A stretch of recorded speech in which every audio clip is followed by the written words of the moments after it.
Salut tout le monde, bienvenue à cette 11e vidéo sur le jeu Long Street Attacks publié par Revolution Games en 2018. Dans cette vidéo, nous allons faire la revue des événements qui, comme vous le savez, prennent la forme de cheats qui s'en vont dans la COP, puis le jeu vient avec une espèce de player aid qui détaille chacun des événements parce qu'on s'entend qu'il n'y a pas grand-chose d'écrit dessus.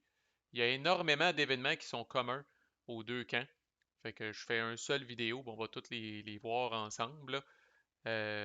Des fois, au niveau de la quantité, c'est différent. Fait que, puis chacun a 10 cheats d'événements, puis au début du tour, bon, on choisit un ou deux, dépendamment si vous êtes l'Union ou les rebelles, puis on met quatre autres aléatoires dans la COP. Les rebelles ont deux cheats de rallye, puis l'Union en a juste une. Par contre, ça fait la même chose. C'est bon en esti comme cheat, je dois dire. Ça doit être joué immédiatement quand vous la pigez, vous ne pouvez pas attendre.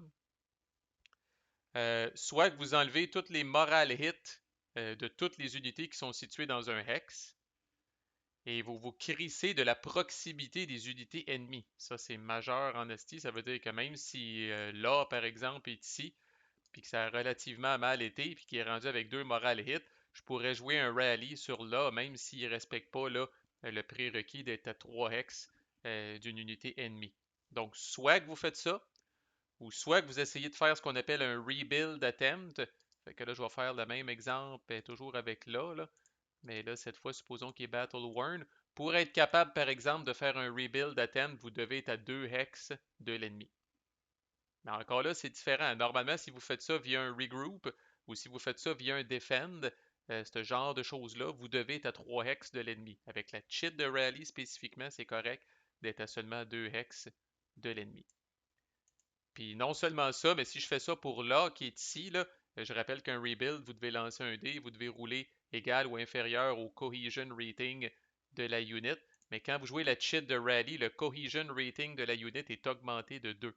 Donc dans ce cas-là, notre ami là est considéré comme ayant 5 de cohesion rating. Alors sur un 5 ou moins, ça fonctionne. C'est quand même très très intéressant. Vous pouvez même faire comme d'habitude un rebuild pour ramener une unité qui serait sur le broken track dans le available ici. Puis même principe, vous pouvez augmenter son cohesion rating de 2 grâce à l'événement. Très très fort. Moi, là, comme rebelle, une fois que je t'ai installé, là, les deux cheats que je mettais dans la COP au début du tour, c'était mes deux cheats de rally. Je savais que j'allais commencer à me faire tirer par l'Union, puis j'allais commencer à me faire brasser pas mal. Puis les cheats de rally sont extrêmement pratiques pour ça, pour pas avoir à gaspiller l'activation complète de votre brigade, là, juste parce que vous avez peut-être une ou deux unités qui sont maganées. Euh, ANV, VETS et Stand to It, malgré que le nom est différent là, pour des questions de flavor, là, c'est exactement la même chose. Essentiellement, ça vous permet de rebrasser un dé ou les deux dés d'un test de cohésion qui affecte une de vos unités. Fait que, par exemple, et vous la pigez, vous la gardez systématiquement parce que vous ne pouvez jamais la jouer sur le coup. Fait que ça, c'est une cheat que quand vous la pigez, vous la gardez devant vous, puis vous la jouez en réaction. Si à un moment donné, là, vous vous faites tapocher, là, admettons, si, j'en reviens pas, ça n'a pas été long. Admettons que vous recevez un résultat comme ça, fait que votre adversaire, vous réussissez à vous tirer dessus, vous fait un test c'était un test peut-être en apparence banal, mais là, il pogne un double 6, c'est comme Chris, tu me niaises. Fait que là, ça, c'est un cas où vous pouvez jouer ANV VETS ou Stand to It, puis là, vous pourriez décider de rebrasser. Dans ce cas-là, je rebrasserais probablement les deux, là, parce qu'un test de cohésion, le plus c'est haut, plus vous avez là, du bad stuff qui vous arrive. Là. Mais imaginez que l'adversaire aurait pogné un 6 puis un 1, vous pourriez jouer cet événement-là puis juste rerouler le 6. Et évidemment, vous êtes pogné avec le résultat du reroll. Là, fait que si vous poussez votre lock puis vous roulez pire qu'est-ce qui avait déjà été roulé, ben tant pis pour vous autres. Là. Firefight, c'est un autre, pensez-y bien. Chaque camp en a un. Fait que supposons que je suis l'Union puis je joue Firefight. On va remettre là ici. Firefight, c'est un événement. Vous pouvez la jouer tout de suite ou vous pouvez la garder puis la jouer au début, juste avant qu'on pige une cheat dans la COP. Firefight, ce que ça prend, c'est que vous prenez toutes les unités d'infanterie, pas d'artillerie, qui sont dans un hex et vous pouvez tirer avec ces unités-là. Cool, un tir gratuit. Mais il y a une twist, ça s'appelle Firefight après tout. Si suite à votre tir, les unités ennemies que vous avez tirées sont encore dans leur hex, elles vous tirent à leur tour, gratuitement aussi. Fait qu'on va faire ça typiquement quand on a une bonne position, puis un bon avantage, genre ça. Je pourrais être tenté à ce moment-là. Ah, Chris, ça c'est une artillerie, sorry. Attends, on va emmener une unité d'infanterie de Ward.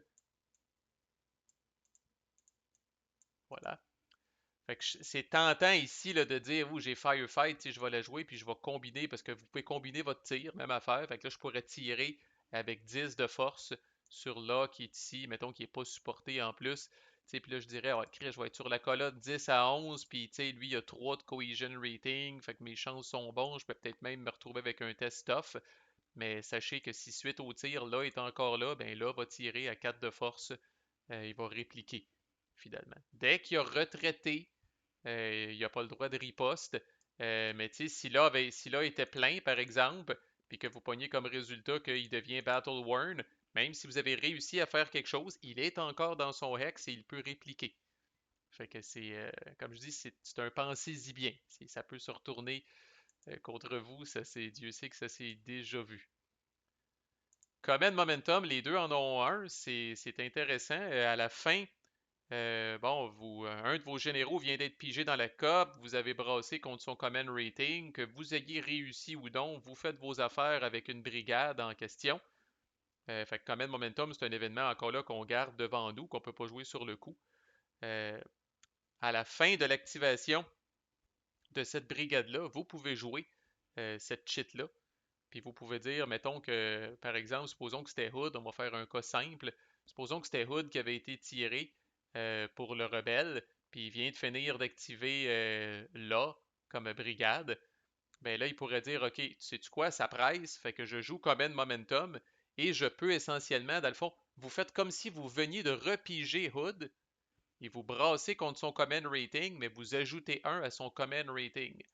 Alors là, soudainement, notre ami Hood, quand je rappelle qu'on utilise le petit chiffre dans le scénario de la campagne, là, Hood qui aurait 4 de command rating, cette fois-là, vous roulez comme s'il y avait 5 de command rating. Fait que c'est utile pour deux choses. Premièrement, vous augmentez vos chances d'être capable d'activer la brigade parce que vous ajoutez un au command rating. Puis comme le nom l'indique, command momentum, c'est que vous dites, hey, j'aimerais ça, là, je viens de faire un trou avec une brigade, puis j'aimerais ça pouvoir l'exploiter tout de suite. Fait que je veux pas attendre, je veux pas remettre Hood dans la cope puis le rebrasser avec les autres puis risquer de le piger juste dans une demi-heure. Je veux faire de quoi avec Hood tout de suite. Là. Puis les deux camps peuvent faire ça, même pour l'Union. C'est intéressant, surtout avec ces généraux crappy. Le plus un au command rating, dans le cas de l'Union, des fois, fait une bonne différence. Là. Confident, c'est peut-être celle qui est jouée la moins souvent. Là. Elle est assez situationnelle. Vous jouez ça après un combat rapproché euh, qui a été là, un grand succès, là, où les unités que vous visiez ont retraité, euh, ou pire encore, ont été éliminées. Euh, Puis là, ce que vous pouvez faire, c'est ça qui fait que c'est pas joué si souvent que ça. Là. Vous devez choisir une unité qui a participé au combat. C'est que des fois, quand on fait un close combat, il va y avoir du monde pas mal. Tu sais, là, mettons, je pourrais faire un close combat ici avec là. Puis là, tu sais, je combine tout le monde, puis si let's go, j'essaye de monter sur Devil's Den, puis je sais que je vais me faire tapocher, mais bon, je serre les dents, là. Puis là, bon, mettons, ça a marché, puis effectivement, le Ward est parti, puis envoie donc. Je dois choisir une seule unité. Une fois que mon advance a été terminé, là, je choisis une seule unité et elle peut faire un autre combat rapproché. T'sais, elle est confident, elle est remplie de confiance et elle peut faire un autre combat rapproché. Mais là, c'est une seule unité. Fait que là, au niveau du ratio, souvent, puis tout ça, on check nos chances, puis on va se faire tirer pareil en réponse à la déclaration de combat rapproché. Fait que c'est rare qu'on est capable de l'utiliser. Mais si vous utilisez Confident, l'unité que vous avez choisie d'abord enlève toutes ses hits de morale. Souvent, elle n'aura pas parce qu'elle a participé au combat, puis ça a relativement bien été. Elle refait un autre combat rapproché. La petite twist intéressante, son cohesion rating est considéré comme étant un de plus pour la durée du combat rapproché. Ce qui va être bon, entre autres, pour résister aux tirs du défenseur et ce qui va être bon aussi là, par rapport au shift de combat ici, là, des fois d'avoir un plus grand cohesion rating que l'ennemi. Mais bon, là, comme je disais, même si j'avais attaqué avec tout ce monde-là, bon, puis là, mettons que ça a mal été, elle s'est fait tirer dessus, puis elle était Battle Worn, j'ai réussi comme à conquérir le Hex pareil, mais là, suis-je vraiment conscient de faire un deuxième combat rapproché avec là qui a 7 de force contre Ward qui a 6 de force? Puis les modificateurs, puis envoyez donc, bref, on la joue des fois, mais pas tout le temps. Ah, Command Confusion, c'est extrêmement pratique, surtout pour l'Union, puis surtout en début de game. Là, c'est une cheat que vous gardez précieusement devant vous. Vous la jouez au moment où votre adversaire réussit à activer une de ses brigades et annonce l'ordre qu'il va donner à cette brigade-là. Fait que, par exemple, là, je suis l'Union, je joue contre le rebelle a tiré Hood, a réussi l'activation de Hood, puis il dit, bon, ben j'active là, puis je lui donne un ordre d'attaque. Alors c'est là que vous arrivez, haha, je joue Command Confusion, puis là, ça peut être assez chiant. On a-tu ça quelque part ici? Je pense que oui. Non, on l'a pas. Donc, on l'a juste sur mon petit, la feuille que j'ai devant moi. Bref, tout n'est pas perdu. Vous allez lancer un dé. Fait qu'encore là, je reviens à mon setup. Là, l'union a la cheat, Hood est tiré, l'activation marche, là est activé pour faire une attaque. L'union joue sa cheat, lance un dé. Si vous pognez un, là, il est obligé de faire un regroup. Si vous pognez 2, il est obligé de faire maneuver. Si vous pognez 3, il est obligé de faire defend. Puis si vous pognez 4, il est obligé de faire attaque. Peu importe l'ordre qui a été donné, c'est la confusion dans la chaîne de commandement. Là, vous brassez un dé. 1, 2, 3, 4 équivaut aux 4 types d'ordres qu'on peut donner. Si vous pognez 5, c'est à ce moment-là le joueur rebelle qui doit assigner un ordre différent que celui qui avait donné. Fait que c'est le rebelle qui choisit, mais il ne peut pas donner le même ordre qu'il avait donné à là, donc il sera obligé de donner n'importe quoi sauf attaque. Et si vous pognez 6, à ce moment-là, c'est vous qui choisissez un ordre différent à donner à là, encore là, qui ne peut pas être attaque, mais qui peut être n'importe quoi d'autre. Fait que c'est infiniment chiant. Là. Imaginez un scénario, le genre ici, là, où est-ce que là, je m'apprêtais à faire du bruit en crise, là, puis là, il est rendu collé, là, puis let's go, on monte sur Devil's Den, puis tout ça, là, tu sais, puis tout là est proche, là, puis on est prêt à tirer, puis on est prêt à attaquer. Tu sais, un scénario comme ça, c'est un peu extrême, là, mais le joueur rebelle donne un ordre d'attaque à là, vous jouez Command Confusion comme Union, puis vous pognez Regroup. Alors là, tes troupes vont faire un regroup. Elles se sentent fatiguées, tes troupes vont faire un regroup. Un regroup, tu peux même pas tirer, Calis. Alors c'est pire qu'une activation partielle. C'est that's it, là a été activé, puis c'est terminé. Là. Il a décidé de faire un regroup, il a décidé de faire un maneuver. C'est majeur en esti. Là. Fait que d'un côté comme de l'autre, là, mais voilà. Brigade Reserve Movement, les deux camps ont ça. Essentiellement, c'est que ça vous permet de donner l'équivalent d'un ordre de maneuver à des unités d'une brigade qui sont adjacentes. Mais là, ça n'active pas la brigade, ça fait rien. Vous êtes obligé de le jouer dès que vous le pigez. Donc, dès que vous pigez, vous ne pouvez pas vous placer en conséquence. Dès que vous pigez cette cheat-là, c'est peut-être pas le timing idéal, mais vous devez le jouer. Fait que, par exemple, ça, typiquement, c'est très utile. C'est très utile pour des renforts, c'est très utile pour au début de la game, là, le rebelle là, que tout le monde est loin, on dirait. Là.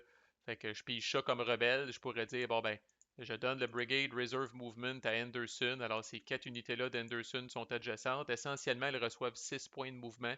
Elles peuvent utiliser là, le March Rate sur les routes, puis elles ne peuvent pas entrer, elles ne peuvent pas engager d'ennemis, elles ne peuvent pas entrer en contact avec l'ennemi.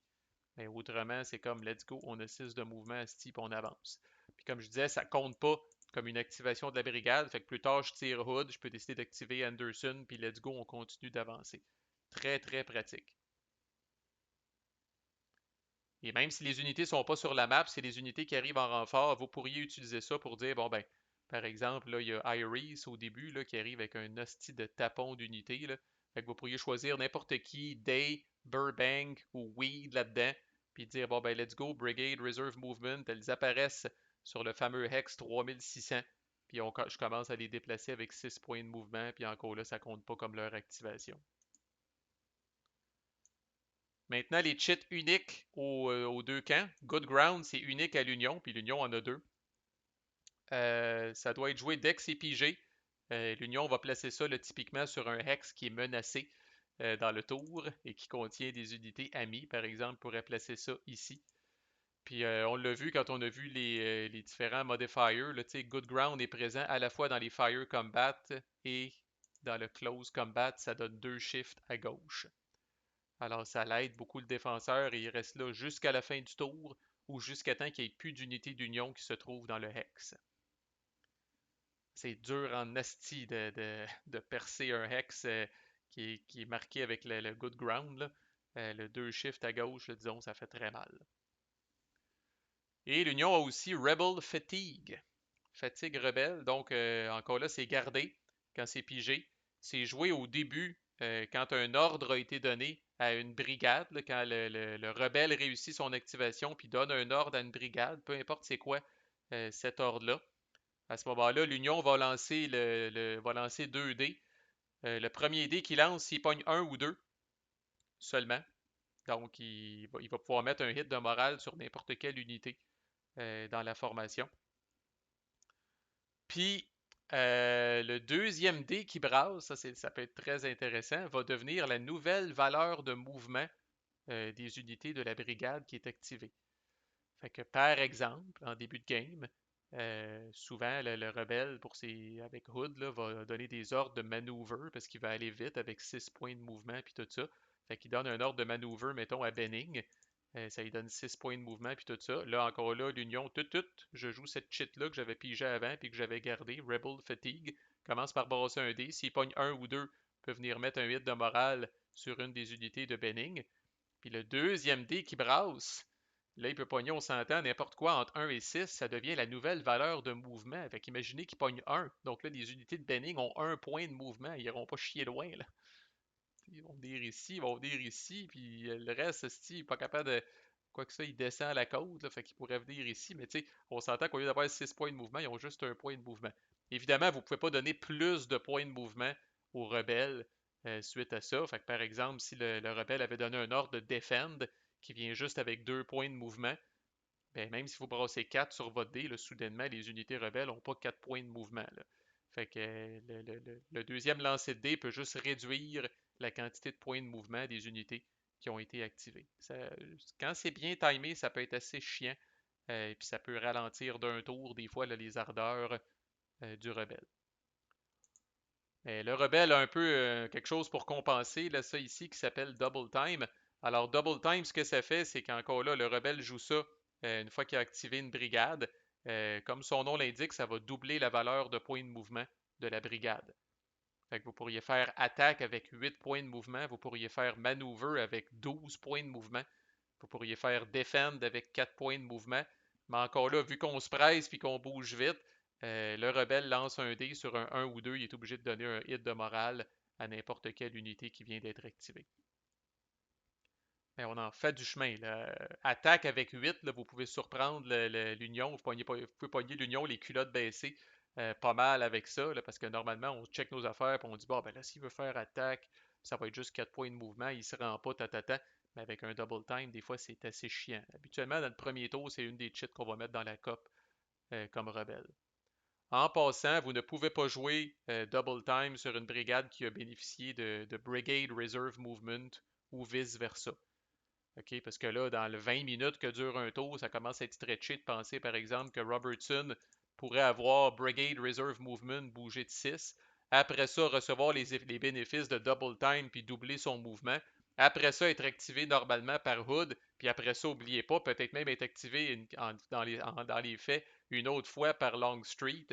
Fait que le jeu permet pas ça. Si vous avez joué Brigade Reserve Movement sur une brigade, vous ne pouvez pas jouer Double Time et vice-versa. Puis Rebel Yell, le cri du rebelle, ben c'est un petit peu meilleur que Confident, mais ça ressemble. Oui, tu Rebel Yell, fait que vous pouvez jouer ça, encore là, vous la pigez. Non, vous pouvez la jouer aussitôt que vous la pigez ou vous pouvez la garder. Vous la jouez dans le fond là, en bas qu'on pige dans la coupe. La grosse différence avec Confident, c'est que Rebel Yell, vous pouvez jouer ça, dans le fond, vous jouez ça sur toutes les unités d'un hex. Fait que, par exemple, si j'avais une Kershaw de 4, je pense que ils peuvent même être différentes, n'est-ce pas? Ouais, toutes les infanteries. Fait que je pourrais avoir un hex mixé comme ça, respecter le stacking limit de 10 avec une unité de CMS de 6 de force puis une unité de Kershaw de 4 de force. Je pourrais jouer Rebel Yell sur eux autres. Ils ont le droit de bouger d'un hex dans n'importe quelle direction. Ils peuvent bouffer du tir d'opportunité en faisant ça, évidemment, ils ne sont pas adjacents Ils ne sont pas immunisés à ça. Ils peuvent bouffer du tir d'opportunité. Ils doivent terminer ce mouvement-là adjacent à un hex qui est occupé par l'Union. Puis ensuite, ils doivent faire un close combat. Il pourrait être ici, mes unités, là, mettons, là, puis je pourrais jouer Rebel Yell, puis il pourrait bouger d'un hex ici, puis let's go, on fait un close combat contre les artilleries qui sont là. L'avantage, c'est que, bon, toutes les unités ont plus 1 de cohesion rating, et, c'est ça qui est la grosse différence, je trouve, avec Confident, Rebel Yell ici donne un shift à droite de 2 colonnes. Fait que ça l'aide un petit peu. Shift à droite de 2 colonnes, c'est quand même assez... Fait que deux différences par rapport à Confident, c'est le hex au complet, puis le 2 colonnes shift, je trouve, fait une grosse différence. Puis évidemment, on bouge avant, puis tout ça, là, mais tu sais, par rapport au fait, ben, pourquoi tu utilises Rebel Yell des fois, puis pas Confident des fois, c'est une des raisons, là, tu sais, je trouve que je trouve que Rebel Yell est un petit peu plus stable dans sa performance. That's it pour les events. Dernière chose que vous pouvez faire avec les events. On l'a vu là, quand on a regardé la séquence de tours à la fin, là, Confederate Attack Coordination puis Army of the Potomac Reinforcement Step. Je vous ai dit qu'on en reparlerait quand on parlerait des événements. Bon, on est rendu là. Alors, si vous pigez un événement, c'est pas ça. Si vous pigez un événement puis que ça vous dit rien, Confident encore là est un cas classique, mais imaginez que vous êtes l'Union, euh, bon, puis que vous pigez Firefight, ou encore là, vous autres aussi, vous pigez Confident, puis vous dites, Chris, on est au tour 1 ou au tour 2, tu penses-tu vraiment que je vais attaquer? T'sais? Fait que, il y a trois choses que vous pouvez faire avec les cheats, là, si au moment où vous la pigez. Puis ça, c'est une décision que vous devez prendre au moment où la cheat est pigée. Vous ne pouvez pas la garder en avant de vous autres et dire ah ben finalement, ça ne l'a pas donné à la fin du tour, j'aimerais ça l'utiliser pour son effet alternatif. Oubliez ça. C'est au moment où vous pigez la cheat que vous devez prendre cette décision-là. Commençons par les rebelles. Ça, c'est très intéressant. Les rebelles peuvent venir mettre la cheat ici, sur un de leurs trois généraux, pour être capable d'utiliser le plus gros chiffre plutôt que le plus petit chiffre quand vient le temps de les activer. Fait que si ma classe est en jeu, par exemple, puis je pige Confident, ben je pourrais venir mettre Confident plutôt que de l'utiliser ou de le garder. Je pourrais venir la mettre sur mes classes pour me rappeler que mes classes, maintenant, pour le reste du tour, supposons qu'il n'a pas encore été activé en plus, qui est encore mieux, là, il va réussir son jet de commandement sur un 5 ou moins plutôt que sur un 4 ou moins. Très, très intéressant, surtout pour Anderson, qui est un petit peu plus shaky, qui lui est à 3 ou moins par défaut. Vous pouvez le monter à 4, sinon vos deux autres, vous pouvez les monter à 5. Donc ça, c'est exclusif aux rebelles. L'autre chose, le rebelle peut venir mettre la cheat ici. Mais si vous commencez à venir mettre des cheats ici, vous allez comprendre pourquoi. Là, dites-vous que ça va vous prendre au moins 3 cheats pour avoir l'espoir de faire de quoi. Puis même là, c'est assez mineur. Mais bon, ben, pour le rebelle, c'est pas pire. Mais en tout cas, vous allez comprendre que c'est pas la mécanique que je capote le plus dessus. Là. Mais supposons vous pigez Brigade Reserve Movement, puis vous dites bon, j'en ai rien à foutre, je viens la mettre ici. Vous pigez Firefight, j'en ai rien à foutre, je viens la mettre ici. Vous pigez Rally, par exemple, j'en ai rien à foutre, je viens la mettre ici. Quand va arriver la fin du tour, dans le bout qui était écrit Confederate Attack Coordination Step, comme c'est écrit ici, vous allez lancer un dé, vous allez additionner le nombre d'événements que vous avez mis ici, et ça vous prend 9 ou plus, calice. Un dé, n'ajustez pas votre appareil. Alors, comme l'auteur le dit dans les règles, faut que vous ayez au moins 3 cheats pour que ça fasse de quoi. Je rappelle qu'au total, vous avez 6 cheats dans la COP, dans le cas du rebelle, dont 2 que vous avez choisis. Fait que les chances que vous ayez 3 cheats, que c'est de la merde, elles sont un peu faibles. Mais bon, si vous êtes gambler, vous pouvez crisser 3 cheats là, 4 cheats, 5 cheats, peut-être même tous vos cheats là. Puis vous allez brasser le dé à la fin du tour, vous essayez de pogner 9 ou plus. Fait que même avec 3 cheats, ça vous prend un 6 naturel. On s'entend. Mais bon, si vous réussissez, j'avoue que pour le rebelle, c'est quand même pas pire. Vous allez pouvoir prendre McLaws ou Anderson, puis vous le ramener d'un tour. Il va être disponible un tour d'avance. C'est très nice, mais à quel prix? Puis comme je dis, il faut être gambler un petit peu, à moins que vous mettiez vos six événements-là, mais ces événements-là sont utiles en crise, là, des fois. Le Double Time, Rebel Yell, c'est utile pour rentrer dans l'Union aussi. Là, fait qu'il faut peser le pour et le contre comme il faut. L'Union peut faire essentiellement la même chose. Peut venir mettre des cheats ici. Quand va arriver la fin du tour, lui, ça s'appelle l'armée du Potomac Reinforcement Step. Même principe, il va lancer un dé, il va additionner le nombre d'événements qui sont ici. Et si jamais il réussit, ben lui, il peut prendre, dans le fond, un des renforts qui pourrait prendre Wright, Wheaton, pourrait prendre Crawford, même affaire, puis les ramener d'un tour. Il pourrait aussi prendre un de ces quatre joyeux lurons là, qui est ici, le Burney, Barnes, Humphreys et Caldwell, puis le mettre dans la coupe tout de suite. Là. Fait qu'encore là, c'est sûr que c'est nice, mais à quel prix? Ça m'est arrivé de gambler, surtout avec l'Union, là, comme je disais, là, des fois vous allez piger, comme je disais, Firefight, qu'est-ce que je fasse avec ça? Confident, qu'est-ce que je fasse avec ça? Command Momentum au tour 1, qu'est-ce que je fasse avec ça? J'ai même pas de généraux dans la COP. Fait que ça m'est arrivé des fois comme Union de guesser puis de mettre des événements ici, mais j'ai jamais réussi à brasser le 5 ou le 6 que ça m'aurait pris pour réussir à faire quelque chose. Fait que c'est un petit chrome qui est intéressant. Je l'utilise définitivement comme rebelle pour augmenter mes chances d'activer mes généraux ici. Puis sinon, là, vous avez ces deux long shots là qui sont pas pires, là, mais bon, encore là, si vous réussissez, allez vous acheter un billet de loterie, là, c'est votre jour de chance. Alors voilà, c'est avec un pincement au cœur, ça se termine cette playlist. C'est du wargame assez. C'est pas heavy, c'est pas un monstre, rien. Mais c'est du wargame quand même relativement intense. C'était en demande. Ça fait partie comme je dirais, du mandat social de la chaîne, d'instruire les gens sur des wargames plus compliqués. Fait qu'une fois de temps en temps, il va en avoir des comme ça avec des playlists plus longues puis des vidéos plus longues. Et moi, j'adore vraiment, j'adore ça si vous voulez essayer quelque chose de nouveau. Cheat pool, grand tactique, tu sais là, sur la guerre civile américaine, là, avec une map à couper le souffle. Là. Cherchez pas plus loin. Si vous avez aimé le traitement qui a été fait de ce jeu-là, n'hésitez pas à regarder les autres vidéos qui se trouvent sur la chaîne. Merci, à plus.